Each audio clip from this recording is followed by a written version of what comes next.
যুদ্ধের তাণ্ডবে অস্থির মধ্যপ্রাচ্য। একদিকে ইরানের একের পর এক বিধ্বংসী ড্রোন হামলা, আর অন্যদিকে বিশ্বজুড়ে যুক্তরাষ্ট্রের পালাবার পথ খোঁজা, চারদিকে হাহাকার। কিন্তু এর মাঝে সবচাইতে বড় খবরটি কি জানেন? আমাদের প্রধানমন্ত্রী তারেক রহমান আর চুপ করে বসে নেই। তিনি সরাসরি অ্যাকশনে নেমেছেন। তিনি আরব আমিরাতের প্রেসিডেন্টকে ফোন করে একদম সাফ বলে দিয়েছেন, গাদ্দারি আর সহ্য করা হবে না। মধ্যপ্রাচ্যে আমাদের বাংলাদেশি ভাইরা শহীদ হচ্ছেন, হুমকির মুখে পুরো মুসলিম উম্মা। আর আমরা কি বসে বসে আঙুল চুষব? কখনো না। এখানেই শেষ নয়। আজকের ভিডিওতে আপনাদের জানাবো কিভাবে তারেক রহমানের এক হুঙ্কারে আরবের বড় বড় রাজারা এখন থরথর করে কাঁপছে। ভিডিওটি 1 সেকেন্ডের জন্য মিস করবেন না, কারণ গল্পটা বাংলাদেশের সাহসিকতার। পর্দার আড়ালের আসল মাস্টারমাইন্ড গেম আজ আপনাদের সামনে ফাঁস করে দেব। যুক্তরাষ্ট্র আর ইসরায়েল ভেবেছিল তারা এই দুনিয়ার মালিক। তারা ভেবেছিল ইরানের নেতা খামেনিকে সরিয়ে দিলেই তারা পুরো মধ্যপ্রাচ্য গিলে খাবে। কিন্তু তারা বড় ভুল করেছে। তারা জানত না যে ইরান এমন এক শক্তি যারা মৃত্যুকে ভয় পায় না। ইরান এখন তাদের মিসাইল আর ড্রোন দিয়ে আমেরিকার বিলিয়ন বিলিয়ন ডলারের রাডার সিস্টেমকে আস্থা করে ফেলে দিচ্ছে। আপনারা কি জানেন, সৌদি আরবের আল খার্জ এলাকায় হামলা চালিয়ে ইরান দুনিয়াকে দেখিয়ে দিয়েছে যে যুক্তরাষ্ট্রের প্রযুক্তি এখন কেবল একটি জং ধরা লোহার টুকরো। তাদের বিশাল বিশাল বিমানবাহী রণতরীগুলো এখন মাঝ সাগরে স্থির হয়ে দাঁড়িয়ে আছে। তাদের তথাকথিত আয়রন ডোম এখন তাসের ঘরের মতো ভেঙে পড়ছে। ইরান বুঝিয়ে দিচ্ছে মুসলিম শক্তির সাথে পাঙ্গা নিলে কবরের ঠিকানা খুঁজে পাওয়াও মুশকিল হবে। যুদ্ধটা কিন্তু শুধু ইরান আর যুক্তরাষ্ট্রের মধ্যে হচ্ছে না। এই যুদ্ধ আসলে মুসলমান আর পশ্চিমা সাম্রাজ্যবাদী শক্তির লড়াই। কিন্তু যুদ্ধের এই চরম মুহূর্তে কিছু আরব দেশ যুক্তরাষ্ট্রের পা চাটছে। সৌদি আরব, কুয়েত, কাতারের মতো দেশগুলো নিজেদের তুচ্ছ স্বার্থরক্ষায় বৃহৎ মুসলিম উম্মার সম্মান নিয়ে ছিনিমিনি খেলছে। তারা পশ্চিমা সন্ত্রাসীদের নিজেদের মাটি ব্যবহার করতে দিচ্ছে মুসলিম নিধনের জন্য। আরব দেশগুলোর রাষ্ট্রনায়কদের এই যখন অবস্থা, ঠিক তখনই গর্জে উঠেছেন বাংলাদেশের সিংহপুরুষ তারেক রহমান। তিনি সরাসরি সংযুক্ত আরব আমিরাতের প্রেসিডেন্ট শেখ মোহাম্মদ বিন জায়েদ আল নাহিয়ানকে ফোন করেছেন। এটি কোনো সাধারণ শুভেচ্ছা বিনিময় ছিল না, এটি ছিল একটি কড়া হুঁশিয়ারি এবং চূড়ান্ত ধমক। প্রধানমন্ত্রী একদম স্পষ্ট ভাষায় বলেছেন, আমাদের মানুষের প্রাণ গেলে আমরা আর হাত গুটিয়ে থাকব না। তিনি আমিরাতের প্রেসিডেন্টকে মনে করিয়ে দিয়েছেন যে আপনাদের দেশ আমাদের প্রবাসীদের ঘাম আর পরিশ্রমে গড়ে উঠেছে। তাদের নিরাপত্তা যদি দিতে না পারেন তবে খবর আছে। এটিই হচ্ছে একজন আসল নেতার পরিচয়। আমাদের আগেকার অনেক নেতা হয়তো বিদেশি প্রভুদের কাছে মাথা নত করত, কিন্তু তারেক রহমান সরাসরি বড় বড় দেশের রাজাদের চোখে চোখ রেখে কথা বলছেন। যারা একসময় ভাবত বাংলাদেশ একটি দুর্বল দেশ, তারা আজ অবাক হয়ে দেখছে কিভাবে ঢাকা থেকে কলকাঠি নেড়ে সারা বিশ্বের রাজনীতি নিয়ন্ত্রণ করা হচ্ছে। প্রিয় দর্শক, আপনারা সংবাদে দেখেছেন যে গতকাল 8 মার্চ সৌদি আরবে একজন বাংলাদেশি নিহত হয়েছেন। একটি সামরিক প্রজেক্টাইল আবাসিক এলাকায় আঘাত হানলে এই মর্মান্তিক ঘটনা ঘটে। এই ঘটনায় আরও 12 জন বাংলাদেশি আহত হয়েছেন। এর আগেও ইরান যুদ্ধের প্রেক্ষাপটে মধ্যপ্রাচ্যের একাধিক দেশে বাংলাদেশিরা আহত ও নিহত হয়েছেন। সংযুক্ত আরব আমিরাতের আজমান শহরে আকাশ থেকে পড়া ধ্বংসাবশেষের আঘাতে সালে আহমেদ নামের এক বাংলাদেশি ট্রাক চালক নিহত হন। তার বাড়ি ছিল সিলেটের উত্তর পূর্বাঞ্চলে।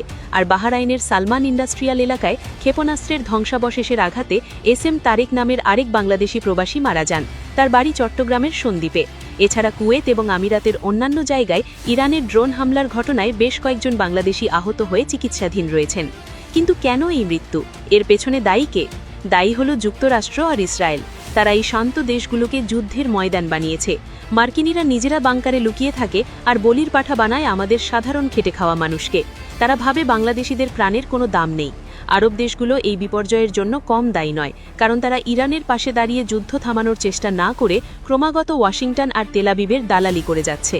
সংশ্লিষ্ট সূত্রে জানা গেছে, যুদ্ধে একের পর এক নিরীহ বাংলাদেশির মৃত্যুতে ক্ষুব্ধ হয়েছেন তারেক রহমান। পরিবারে ভাগ্য ফেরাতে প্রবাসে কাজ করতে যাওয়া নিজ দেশের শ্রমিকদের এমন মৃত্যু তিনি মেনে নেবেন না বলে সাফ জানিয়ে দিয়েছেন। জানা গেছে, পররাষ্ট্র মন্ত্রণালয়ের মাধ্যমে তিনি বিভিন্ন আরব দেশের সাথে যোগাযোগ করে কড়া হুঁশিয়ারি দিচ্ছেন। তারেক রহমানের এই কঠোর অবস্থানের কারণে আজ কুয়েত, কাতার আর বাহরাইনের মন্ত্রীরা লাইন ধরে বাংলাদেশের পররাষ্ট্রমন্ত্রী ডক্টর খালিলুর রহমানকে ফোন করছেন। তারা রীতিমতো তোয়াজ করছেন, ক্ষমা চাইছেন এবং আমাদের প্রবাসীদের নিরাপত্তার লিখিত গ্যারেন্টি দিচ্ছেন। এমনকি বাহরাইনের রাজার পক্ষ থেকেও তারেক রহমানের কাছে ক্ষমা চাওয়া হয়েছে। কেন তারা এত ভয় পাচ্ছে? কারণ তারা জানে যে বর্তমান বাংলাদেশ সরকার কারো পা চাটা গোলাম নয়। তারা আরও জানে যে যদি বাংলাদেশ তার শ্রমিক ফিরিয়ে নেয় তবে তাদের অর্থনীতি মরুভূমির ধুলোয় মিশে যাবে। যুক্তরাষ্ট্র আর ইসরায়েল এখন মরিয়া হয়ে উঠেছে। তারা দেখছে তাদের সব প্ল্যান ফেল মারছে। তাই তারা চাইছে মুসলিম দেশগুলোর মধ্যে কাদা ছোড়াছড়ি লাগিয়ে দিয়ে নিজেদের স্বার্থ হাসিল করতে। কিছু মির্জাফর আরব দেশ এই নোংরা ফাঁদে পা দিয়েছে, কিন্তু তারেক রহমান তাদের ধূর্ত চাল ধরে ফেলেছেন। তিনি একদম মাঝ মাঠে নেমে তাদের চোখে আঙুল দিয়ে দেখিয়ে দিয়েছেন শয়তানি চাল আর এখানে চলবে না। তিনি মুসলিম বিশ্বের নিরাপত্তায় ওআইসিকে সাথে নিয়ে মাঠে নামার প্রস্তুতি নিচ্ছেন। তারেক রহমান মধ্যপ্রাচ্যের আরব দেশগুলোকে পরিষ্কার বলে দিয়েছেন, যুদ্ধের উত্তেজনা এখনই কমান এবং শান্তি আলোচনায় বসুন, না হলে এই আগুনের লেলিহান শিখা আপনাদের রাজপ্রাসাদ পর্যন্ত পৌঁছে যাবে। তিনি আরও বলেছেন, আমাদের প্রবাসীদের গায়ে যদি সামান্য আঁচ লাগে তবে ঢাকা থেকে এমন এক জবাব দেওয়া হবে যা আপনাদের 7 জনম মনে রাখতে হবে। একেই বলে দাঁত ভাঙা জবাব। পশ্চিমা মিডিয়া আজ অবাক হয়ে দেখছে কিভাবে একটি দেশ এত সাহসের সাথে সাম্রাজ্যবাদীদের বিরুদ্ধে রুখে দাঁড়িয়েছে। এমনকি কিছুদিন আগে যুক্তরাষ্ট্রের উপপ্রধানমন্ত্রী পল কাপুর বাংলাদেশে এলেও তাকে ছেড়ে কথা বলেনি বাংলাদেশ। যুদ্ধবন্ধে তাকে কড়া হুঁশিয়ারি দেওয়া হয়েছে। যুক্তরাষ্ট্রের জন্য সবচেয়ে বড় ভয় হচ্ছে এই যুদ্ধে কেবল ইরান একা লড়ছে না, পর্দার আড়ালে এক বিশাল খেলা চলছে। রাশিয়ার প্রেসিডেন্ট পুতিন এবং চীনের সি জিনপিং সরাসরি ইরানের পিঠ চাপড়াচ্ছেন, কারণ তারা জানেন যে যুক্তরাষ্ট্রকে আটকাতে হলে মধ্যপ্রাচ্যে তাদের এই দাদাগিরি বন্ধ করতে হবে।